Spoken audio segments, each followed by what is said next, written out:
Hello, I'm Donal McCauley and welcome to this BMJ Leader in Conversation.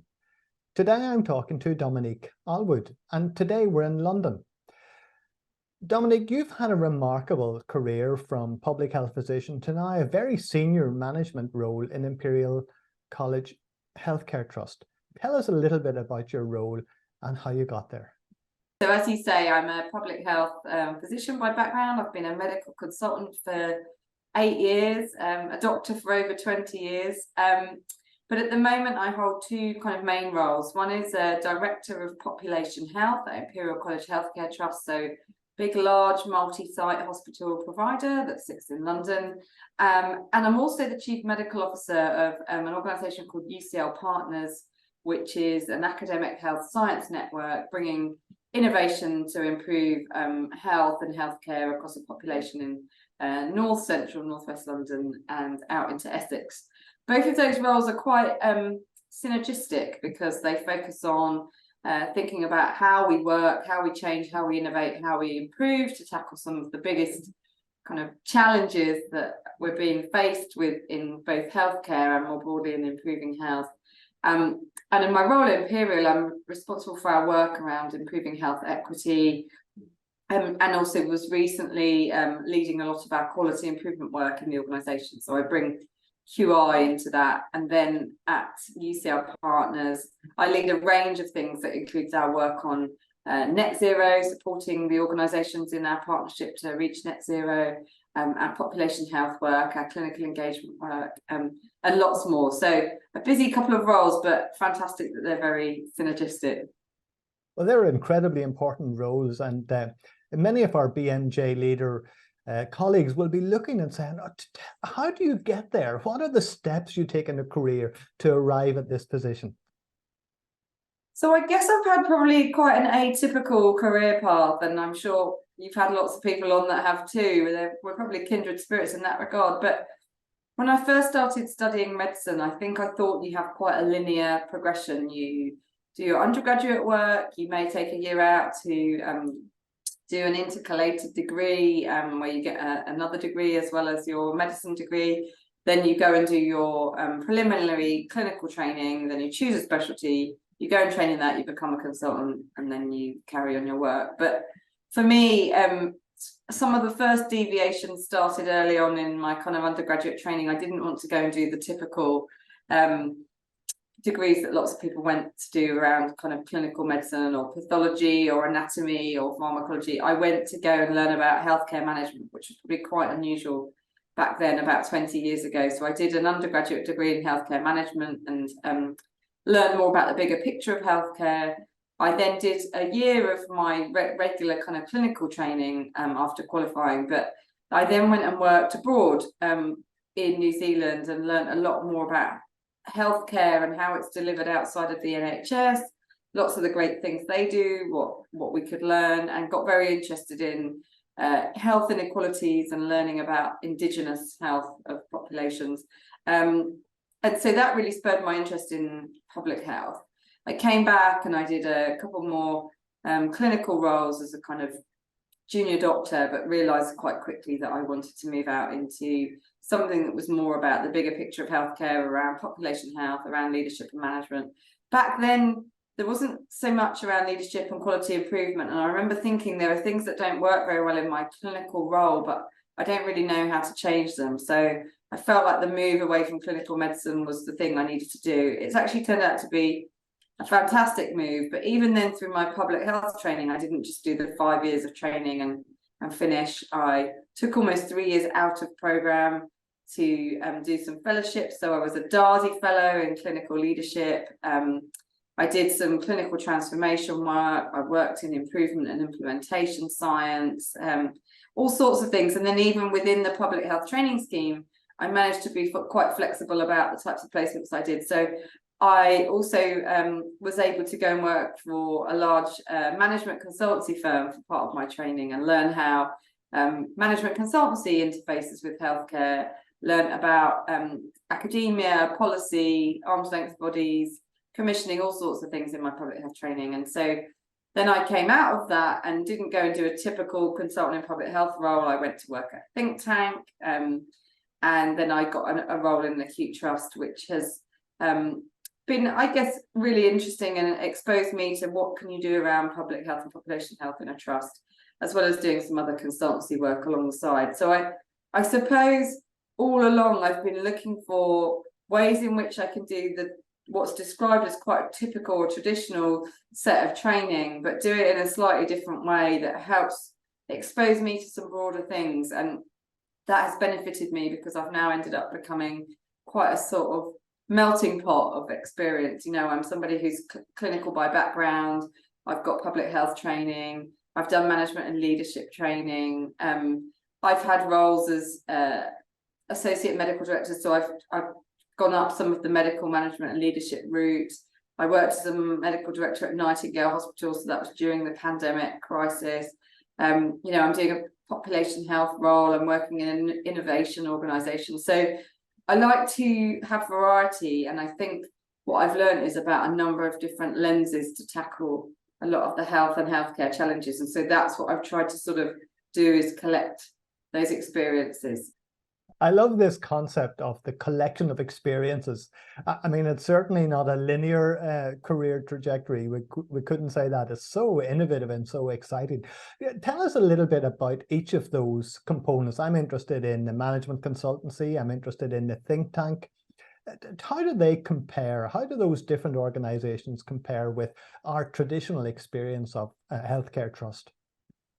So I'll start with the think tank first. I spent 6 years at an organisation called the Health Foundation, and I also spent about 4 or 5 months as a public health trainee working at the King's Fund. Both are in that kind of bucket of think tanks. And I guess those organisations, along with the Nuffield Trust, and there are many others in health, but those are quite well recognised.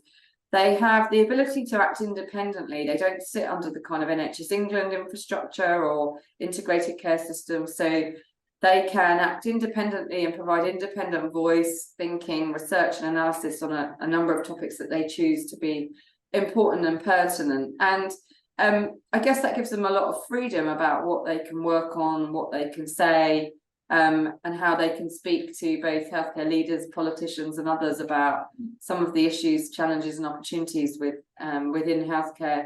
I found a real affinity to working at the Health Foundation because they had a really big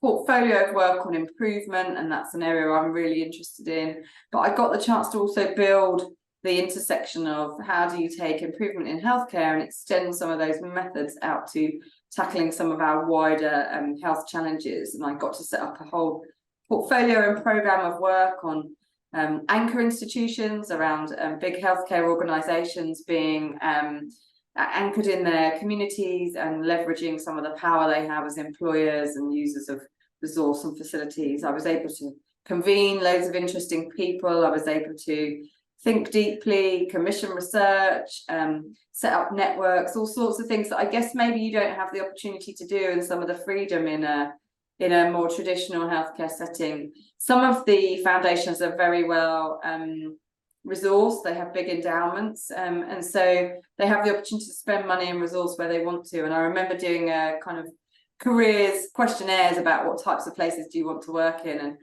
I really like being creative. I like having freedom to think and set stuff up and be a bit of an architect. And one of the places it came out top, it said go and work in a think tank or a foundation because you get the opportunity to do that. And I don't think I'd quite realised that flexibility. So that's been really useful. I guess from the other side, I've had a number of kind of management perspectives. I've done healthcare management as a manager in healthcare.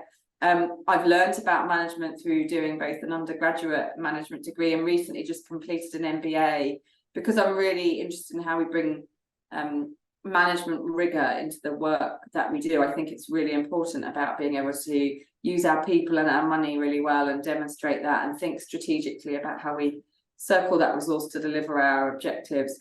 But I was also really interested then in management consultancy, which is bringing in management and professional services expertise into organizations to help them do some of their strategy development, manage some of their projects. And consultancy is interesting. There's a choice and attention about how much resource a public sector organizations should be spending with management consultancy, but often we have gaps in both knowledge and capacity that are filled very well through management consultancy. So I got to learn all the different things that consultancies do, how to be a more intelligent commissioner, and think about where I would or wouldn't bring consultancies in, and also how to bring some of my knowledge and skills about bringing evidence-based into consulting. So yeah, I've really learned a lot about some of these disciplines that sit alongside healthcare, which are about management, leadership, teaching, research.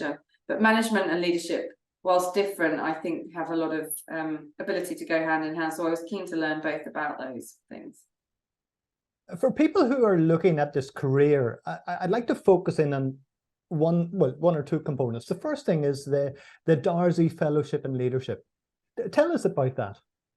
Well, that was probably one of a couple of very transformational, I would say, life-changing experiences. I probably sound a bit evangelical, but I had been somebody who'd been interested in leadership, taking the lead in, whatever teams I was working in or projects, fairly, I thought, naturally and intuitively, but didn't really know much about what sits behind that in terms of the theory, the practice, the ability to improve what you do.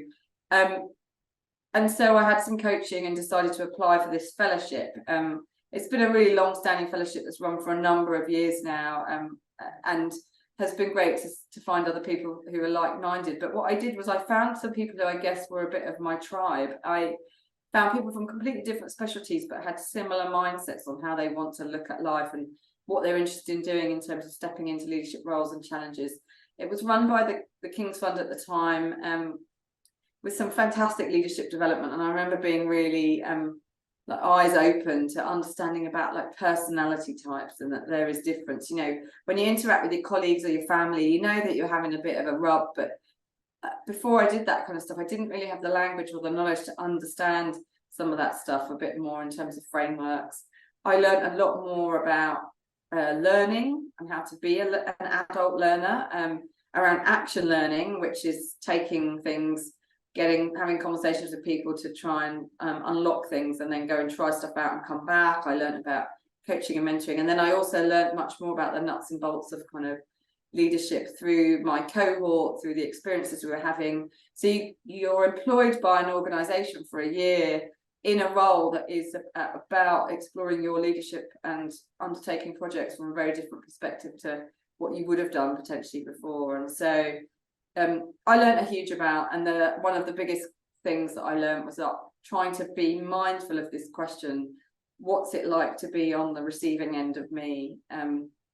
For many reasons, that fellowship was very instrumental in changing some of the direction of the career I had.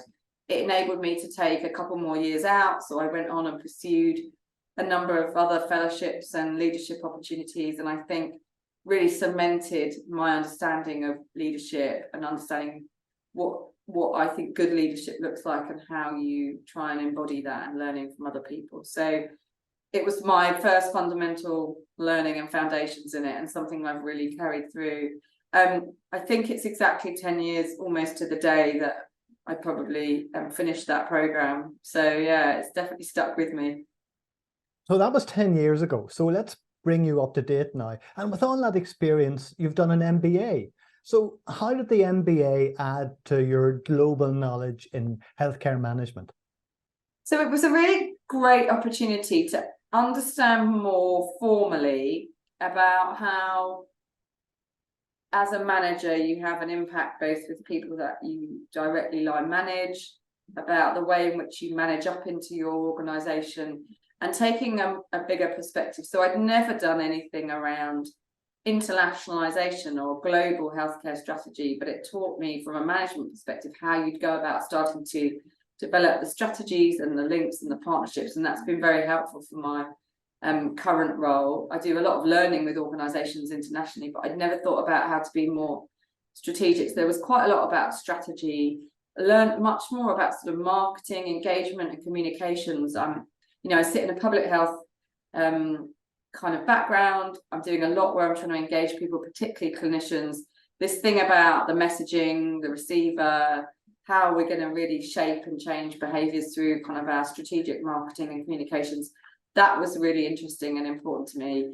I learned a lot more about what does it mean to try and think about your organization with a more commercial lens around making the best value of your resources, even if you're not profit driven. And so that's helped me think about some of the smaller organizations I'm involved in as a board member and as a trustee, how to be more managerial, commercial, values driven. It's helped me in my day jobs of being a line manager, of thinking about the teams that I kind of manage. I don't think an MBA is essential for everyone to do, but it definitely helped me strengthen my understanding of how organizations operate, the environment in which they're in, the internal things they can do to make themselves better in service of their employees, their customers, their stakeholders.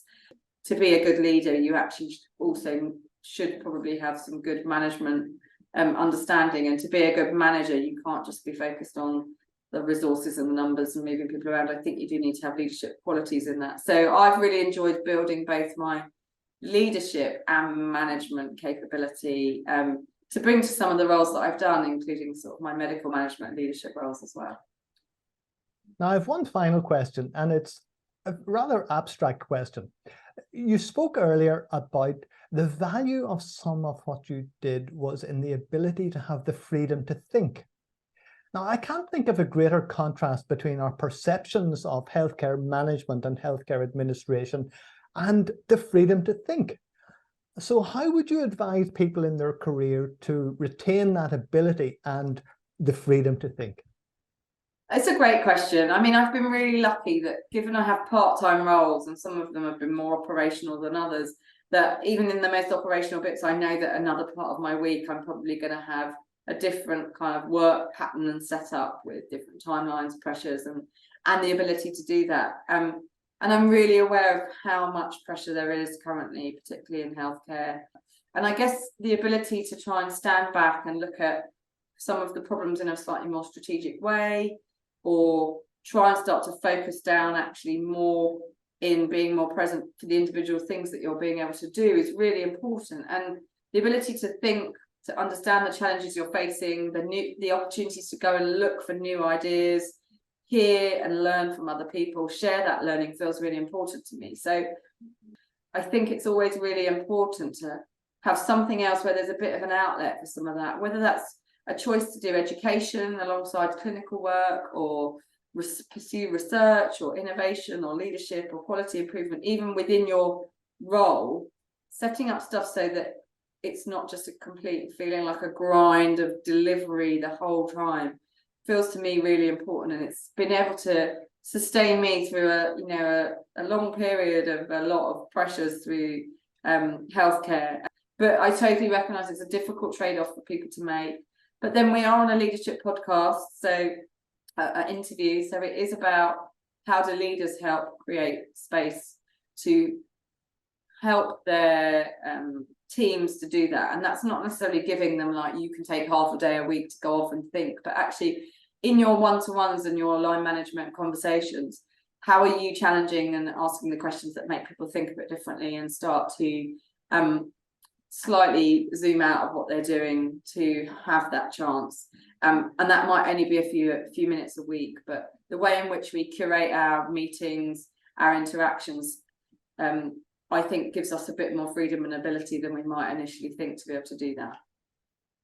Dominique, it's been such fun chatting to you. Thank you very much, sir. Such a refreshing and exciting and innovative approach to leadership and management, to which in some cases medicine doesn't really see as that exciting, but you've really brought energy to it. Thank you very much. It's been a really enjoyable chat. Thank you.